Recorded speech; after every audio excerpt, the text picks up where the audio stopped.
Hey everyone, welcome to Keys Capital. I'm Chris Abla, and today we're going to unpack something that's been confusing a lot of folks. So, why don't mortgage rates just drop every time the Fed cuts rates? I mean, it seems like it should be straightforward, right?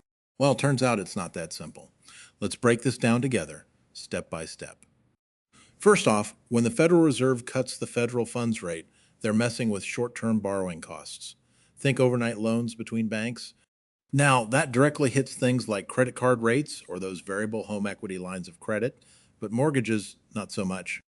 See, most mortgages are long term, often 30 years, and they're tied more to stuff like the 10-year Treasury bond yields, not short term Fed moves. Huh.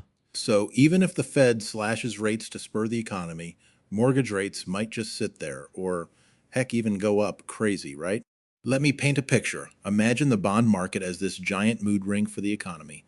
Investors pour money into bonds when they're nervous. When that happens, bond prices go up, yields drop, and often mortgage rates ease down too.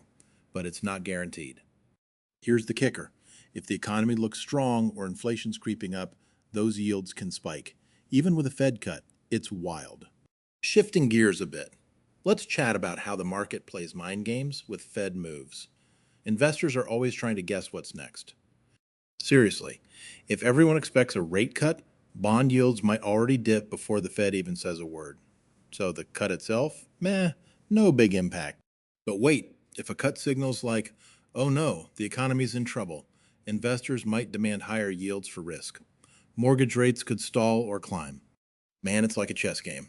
You think one move means checkmate, but nope, the board's already shifted. Now, let's get personal for a sec. I remember a few years back thinking a Fed cut meant I'd snag a cheap mortgage. Guess what? Didn't happen. Turns out, bigger economic stuff like inflation or job numbers can totally override what the Fed's doing. It's frustrating as a home buyer. Think about this. If inflation's still high, lenders aren't going to lower rates just because the Fed did. They want to protect their profits. Gotta admit, it's kind of eye-opening to see how disconnected this can feel. You're waiting for a break, but the system's got other plans. Switching to a different lens. Let's talk mortgage-backed securities. Yeah, I know sounds boring, but stick with me. It's important. Basically, these are bundles of mortgages sold to investors. They impact rates because they're tied to the risks of those loans. Here's the twist. If rates drop, folks refinance, and investors lose out on expected payments. So yields stay high and mortgage rates don't budge much. Wow, it's like every piece of this puzzle fights against the simple Fed cuts, rates drop idea, layers on layers, you know. Jumping to something else. Lenders themselves aren't just following the Fed or the market. They've got their own agendas, right? During shaky times, even with a rate cut, they might keep mortgage rates up to cover risks.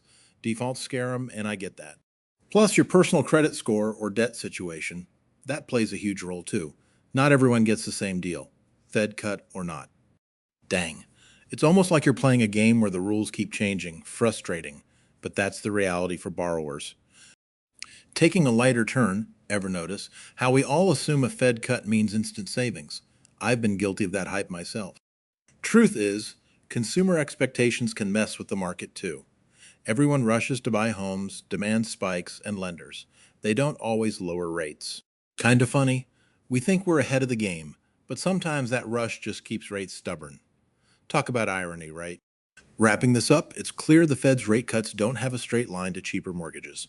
Too many other forces at play. Between bond yields, inflation worries, lender risks, and even global stuff like foreign demand for treasuries, it's a messy web. So yeah, next time you hear about a Fed cut, don't bank on mortgage rates dropping right away.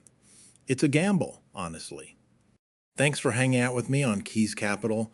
I'm Chris Abla, and I'll catch you next time with more Real Talk. Take care.